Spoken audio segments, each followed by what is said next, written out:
We installed what has to be the coolest aftermarket screen upgrade I've ever seen for BMWs. The picture is sharp and vibrant, and it comes with more features than modern cars. It also fits so perfectly in the car's interior that you'd think it came with the car. This is definitely an upgrade everyone needs. Guys, this head unit along with hundreds of other screen upgrades for various BMW models are currently on sale this week for Black Friday at vehiclevirals.com. Heck, thousands of products on sale this week. I will leave a link down in the video's description. Make sure to take advantage, and if you have any questions, feel free to email us or use the chat feature on our website. You guys know that every once in a while I like to make a video on an upgraded head unit. Well, this is the newest one available from Extron, so I figured I gotta show you guys how awesome this thing is and install it on the 340i. Screen right here is a real deal, guys.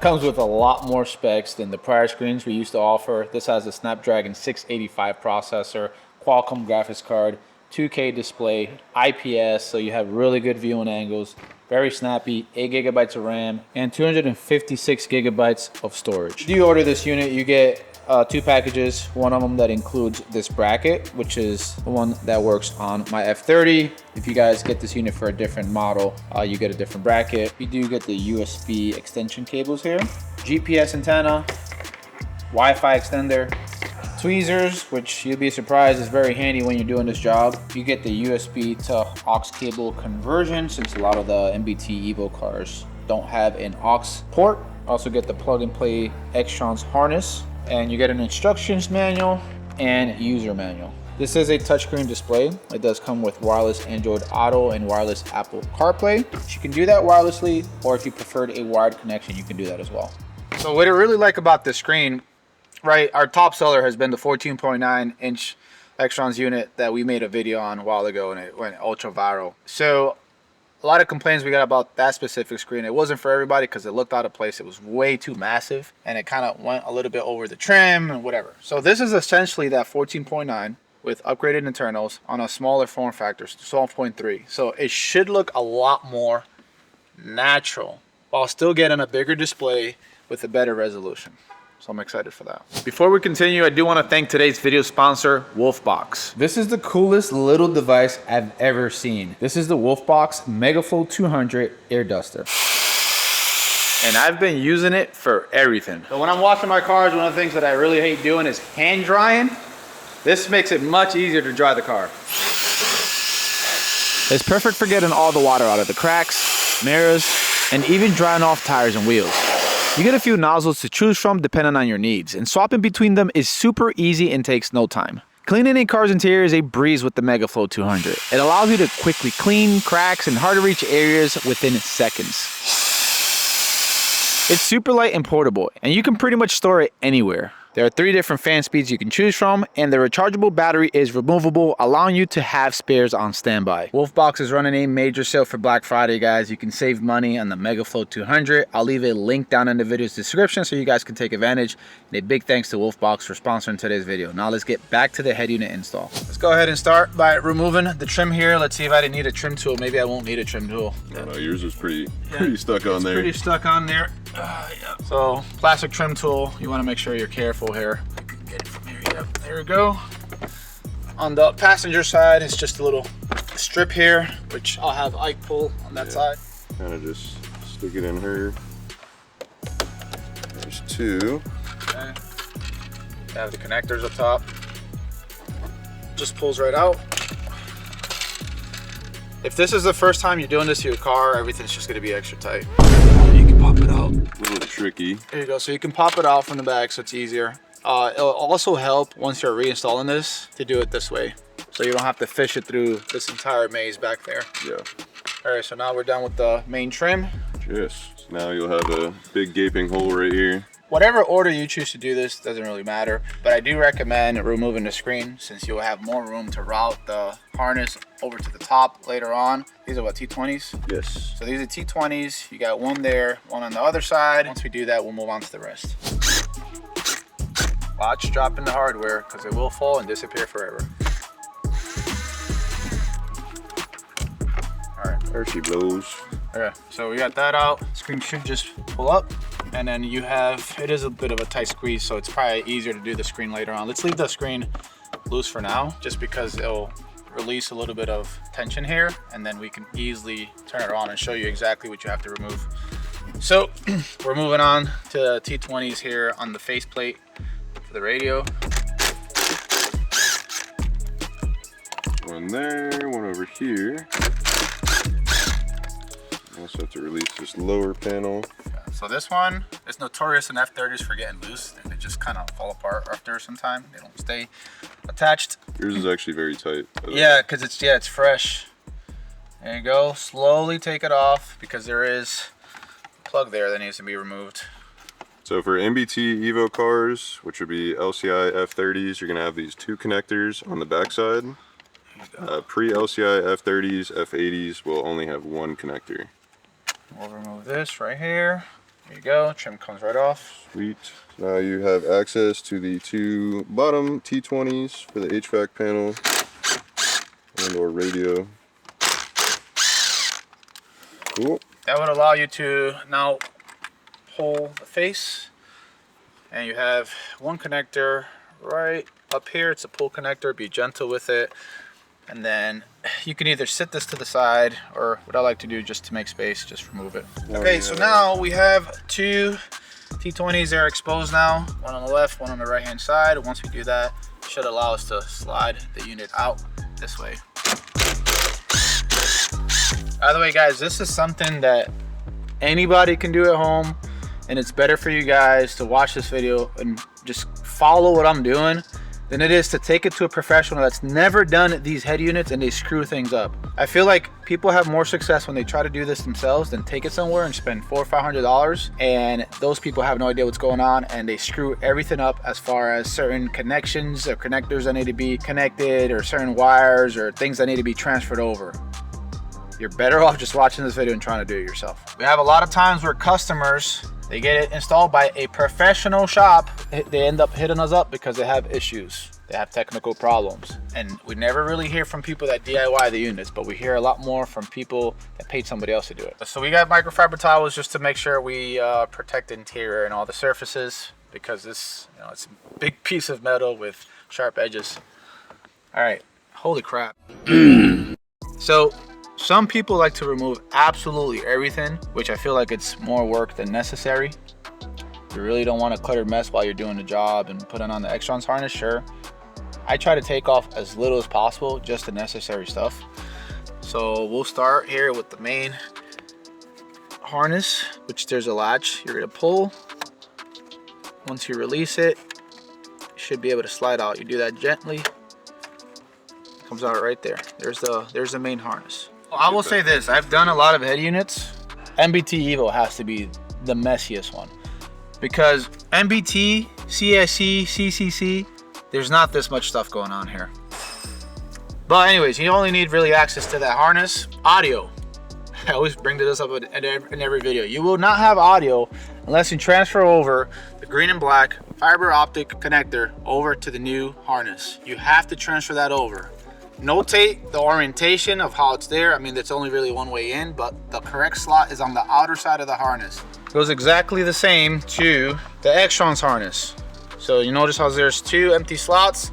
It's gonna go on the outside, just like the original one. A lot of the times the mini speaker does come pre-installed. Do yourself a favor and immediately disconnect this.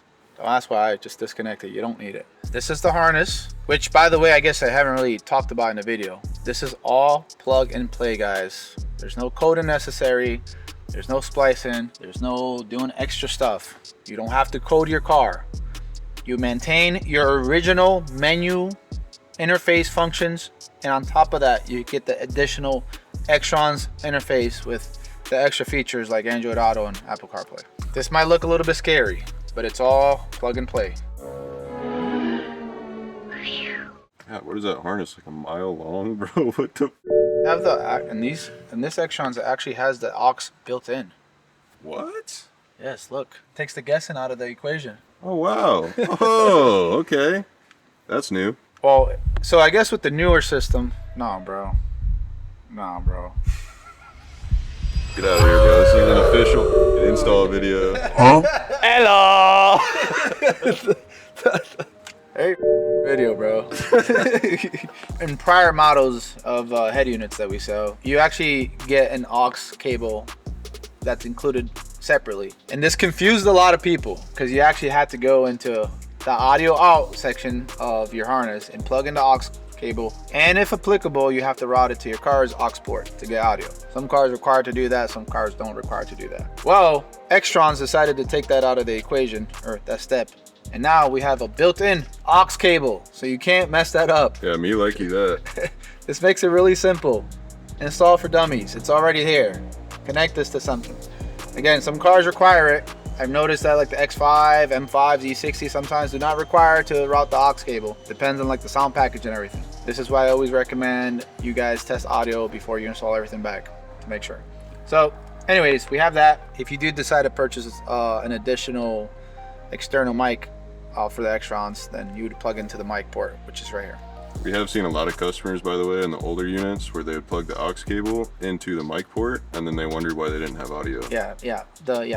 Don't, and make sure it is normally labeled audio out, or it'll say aux or something. If you have aftermarket music and subs and amps, then you would use some of the stuff. I never really use it. So upon further inspection, there is an additional audio out, but again, this unit doesn't come with a separate aux cable because it's already pre-built. First time actually testing this out ourselves with the new setup. Right now, as we're making a video, it's technically not officially out, this head unit, so I guess we'll just go and play it by ear and see what happens. So we have the Extrons harness, which makes this all work as plug and play. First thing I'd recommend checking, this is normally not an issue, just make sure that all the pins and wires are all good to go, nothing's out of place. We have seen it, it's very rare, but we've seen it in the past where some of the pins have been pulled out or something, and the audio or some function doesn't work, and that was the issue. So just inspect it. Reach out to us if you have any questions. You can do this a few ways. You can go ahead and connect the Extron harness to the main harness immediately after you transfer over the fiber optic and then to the back of the head unit, or you can do the connection to the head unit first, since you'll have a lot less tension, more flexibility, and then do the rest afterwards. I've always done it where you connect it to the main harness first and then the head unit, but then I seen Ike the other day do this part first and then to the harness, and that might be easier. I've never used that approach. Who knows? Should we remove the OEM screen first? I guess we could do that now, right? Because we have we have a lot of room now. So now that we have a lot of room, we'll go ahead and remove the screen. We have the 6-pin connector in the back. Oh God, that's tight. Hey, should we put the screen on the open box section? I don't know. Yeah, we have an open box section on the website that not a lot of people know about it. You should check it out. This is what we're gonna do. We're gonna use what was included, bro. The tweezers? Tweezers. I knew we would need these professional tool tweezers. Let's see if it even helps. Probably won't. You gotta squeeze it and wiggle it. These LVDS connectors are... Oh God, even the tweezers don't really work in this situation. They're kind of a pain in the arse. Isn't it just pull? Or is it a twist? There's a tab on the side. Oh, you just wiggle it. It's tricky, guys. Oh, my fingers are getting destroyed. Hold on. Yeah. I could have just cut and showed you guys how easy it is. Is it releasing? I think it is. It is. It's coming. Oh! There you go, bro. My finger's broken. That's actually the broken finger. Okay, so now we've basically completely removed the stock iDrive screen. So now you're actually gonna keep this there though. Yeah. Because you're gonna need that for the aftermarket screen. All right, so we gotta transfer over the fiber optic, which there's a little release point here on. This little tab right here with the hole in it, you have to basically release that because that is essentially locking this guy in place, which is your fiber optic harness. So you remove that from the factory harness, and then as Chris is going to show, actually I don't know which order he's going to do this in, but you put it in the Extrons harness. This is going to go in here. Also, very careful and very, how do I say, patient with this. The latch and these really like brand new stiff wires can cause you to pop this latch out of place. So you got to be very patient with it. We're gonna put the fiber optic here on the outside. There's only really one way it can insert, which is gonna be right here. It goes in there, you'll hear it click, it locks into place. It's just, there's a lot of stuff going on in there. So you gotta be careful to make sure the connector goes in straight. Yeah, well, that's the thing. You don't want to bend any pins. At that point, that's a you problem, essentially. So we'll line it up, latch open. That's very important to make And sure. and honestly, there should be no resistance. That's how you know it's installed straight and you're good to go. So we have the Extron's harness in there. We're gonna push it in, slides in, just like that. And you lock it. And you lock it right there, just like that.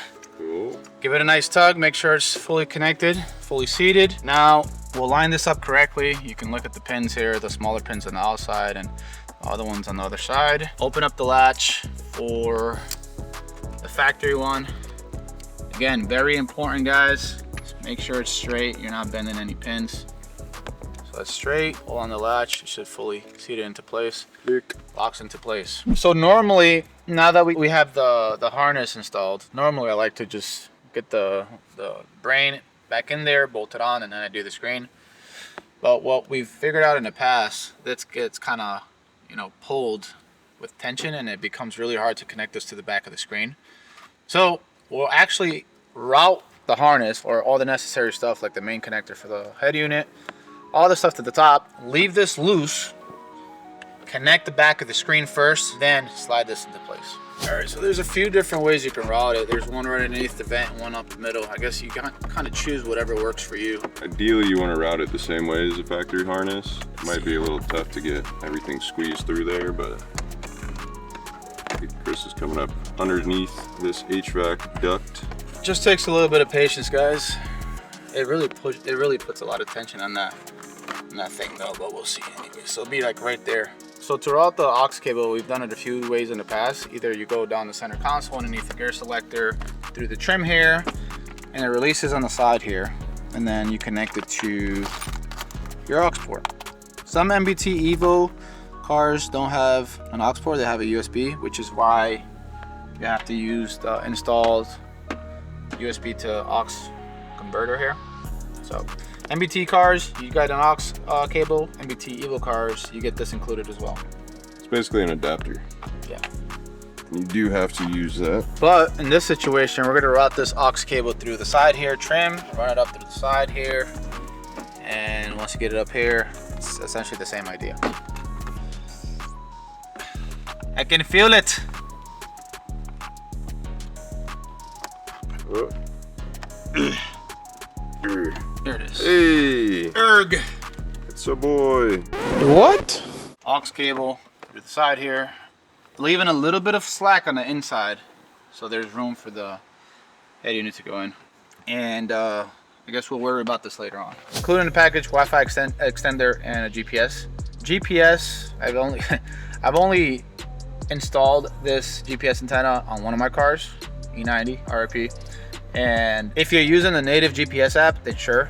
But if you use an Apple CarPlay or Android Auto, this really doesn't matter. Wi-Fi extension, I found that the pre-built Wi-Fi on the unit is good enough. But if you want a super, I don't know, you want like expanded Wi-Fi coverage, you're really far from the router or something like that, then this could be beneficial. This is the time to start pre-installing into the screen and figure out where you're gonna route it. But in our case, we're not using this. Also the USB extension cables, if you wanted to do any kind of updates, transfer footage, watch movies through here, this is also a good time to install it since that goes connected to the smaller port, which is right here, like so. All right, so we're gonna go ahead and install the bracket here that essentially unifies everything, so everything works. This essentially sandwich in these metal pins here, metal clips. Once you sandwich it, it'll sit in place. Ah, nice. Dang, factory fit, dude. Yeah, this is what makes it look like it came with the car, guys. Okay, so that's all there, just like that. We'll get the screen. Here are the two connectors, the two main connectors that we're choosing to go with right now. Everything else we're not really gonna mess with. So the original connector right here, the 6-pin one, goes in right here. Make sure you get that plugged all the way in, guys. Seen that a lot where people plug it in like halfway and then they have issues. All right, white connector goes in right after that one, just like that. There's a lot of tension. This is the sucky part. Yeah, this is honestly the worst part of the Extron's install is connecting the screen. Yeah. Just because it's very tight. You got the windshield right here. Not a whole lot of slack there on the harnesses, so. Now that we have that installed. So the Extron's unit essentially just slides onto the bracket. There we go, so I got it lined up. Dang! Woo! Dang, that looked good. That shit look good. Hey, if you guys were considering the 14.9, I don't know, this 12.3. It's like a baby 14.9. Yeah, I like it a lot. It's like the same thing, just a little bit shorter. Before we put everything back in and we button everything up, we will test the screen off camera. Please, if you guys are installing a head unit you purchased from us, please do everything before you fully install everything back. It's the best time to troubleshoot and see where you messed up or what step you missed. So do that right now. I'll be right back. So we tested off camera. Everything works, audio works. MBT Evo, you need to use this adapter. You need the aux cable. So you route the aux cable, you'll connect it to the adapter, and you connect it to the USB port. Once you have all of this connected, you later on I'll physically show you guys, but you have to go into your native menu section and enable USB aux. Yes, and then everything works. So now we'll put everything back together. We had this temporarily connected just so we can control the radio. Here's another big pain in the butt. Since you have additional wiring and additional harness, you have to be able to slide this unit in there without anything stopping it, which is probably one of the hardest parts of this entire install. Typically, you'll find room on the left side and on the bottom side. So kind of pick whatever works for you. I'm going to choose the bottom side. And then the little box, where's it at? This box right here. Push it off to the side where the glove box is at and see if we can get this in one shot. I don't think so, but we'll give it a shot. Harness, wires, make sure nothing's in the way. Okay, there's that. I get it in one shot. Oh look, you actually get some room down here, by the way. Let's see if you pull everything down.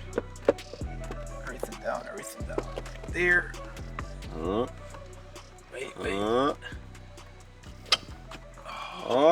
Hey! One shot! This is like taking candy from a baby, which is fine by me. Okay, so another thing you want to do, once you have this pressed on here, test the screen. Yeah, test it again. Because of all the tension back there, there could be something got disconnected or whatever. So once you push it back in there, test the screen out. Like, turn on the screen, test it out again. And then you put everything back together. All right, so once you finish your second test, you are good to begin with the reinstallation process. There we go. Torque to spec. So now we got the radio back in. We do not want to forget to put the screws back in for the bracket for the screen. So what I would recommend right here, pull down on the screen and the bracket so you can get the best fitment. There you go. We do the same for the other side.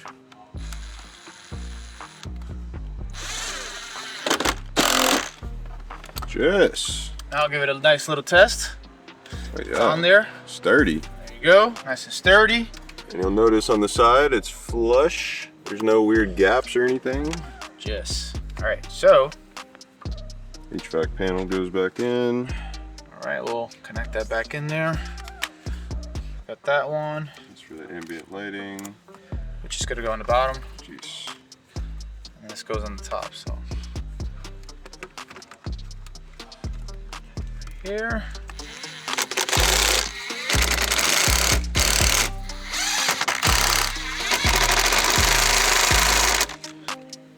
Oh yeah. Okay. Click. Tuck it in there. Okay, got it. Okay, cool. We're good. Nice and tight. Yes. Very nice. Betty Shine. Me like it. Oh, long ad trim. Yeah. All right, this is what I was talking about earlier. So, top connector is really easy. This connector right here. Send it through the middle. Just send it through the middle. Pull it right through the middle right here. I guess we can just connect the button right now since it's already here. Pro tip, if you're having a hard time getting out the hazard switch, there is metal tangs on the top and bottom that you can depress with the flathead or something if you're having a hard time pushing it through. I'll make sure there's nothing behind it. Okay, there we go. All right, nice and flush. Bro, that screen looks like it belongs there, dog. All right, this goes back in here. All right, that's good. Dang. All right, last thing we'll do here, we're routing the aux cable out. So we'll pull on the trim here. If you can't get it off by hand, use the trim tool, plastic one, please. We'll pull this off. You have a connector. It's underneath. Now the idea is to route the aux harness back up into the center console area where it is visible. Now that we remove that trim, we'll route that right underneath plastic here. We'll go right underneath. And the next access point is actually the e-brake, which just pulls off. There you go. From the bottom is easier. All right, so we'll route it underneath. Go to the e-brake area. We got it here. And now, then we'll just pop this plastic off here. With the soft plastic, which you got to be super careful because you can ruin it by looking at it. There we go. It's open. We'll route the aux cable underneath. Now, normally can't get it 100% flush to how it was before, but you can get it pretty close. That's probably as much as you're going to be able to do it, guys. So there is a little bit of, it's not flush here, but this is the best method unless you wanted to drill a hole. If you wanted to drill a hole through here, then I guess you could do it that way. But this is probably the best method. Adapter. So this essentially lives in your center console now. And then you got this right here. There is a switch on the side for some units. You just have it switched towards the middle position of the box. That's it. and close.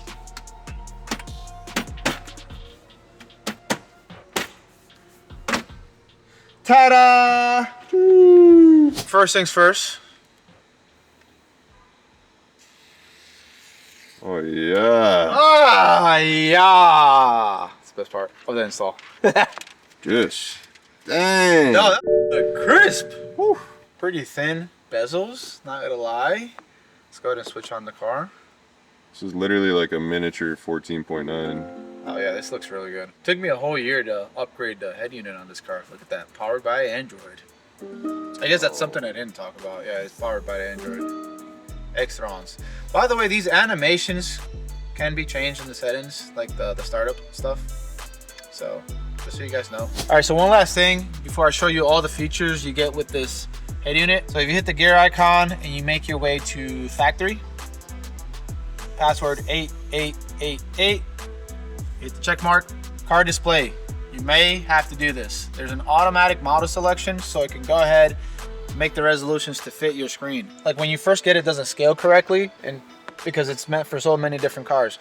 So if you go in here, hit car display, hit automatic model selection, it'll automatically kind of read the information and give you the correct resolution for the native screen, the native BMW screen, which in our case is 1280 by 480. And then you have your typical Android menu that has network settings, apps, storage, display, location, and all that good stuff. For the rest, we'll go ahead and speed through it.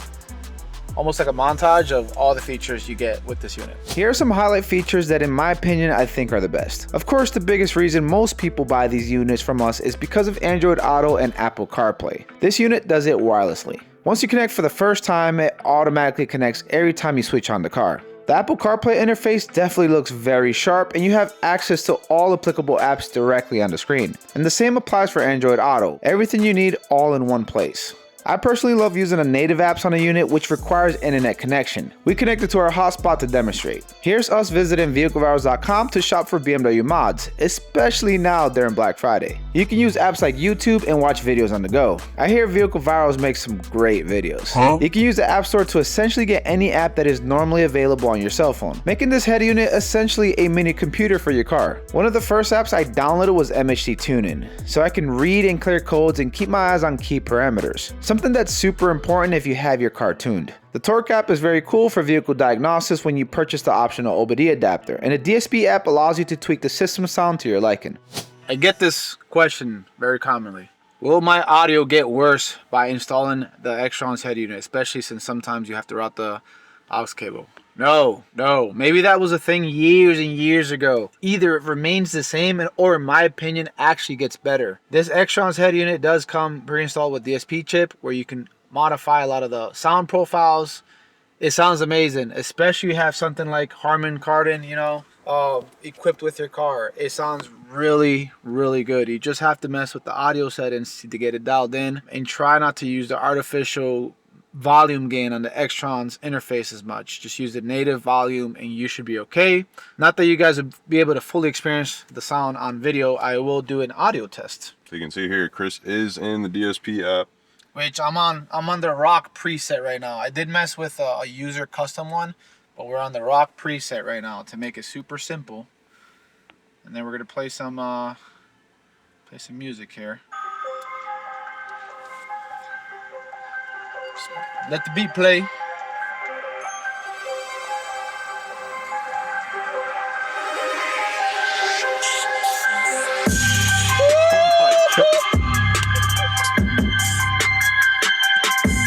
Bro, wait. I didn't have that reaction planned. Loud, bro. I didn't have that reaction planned. I didn't know it would sound that good. Golly.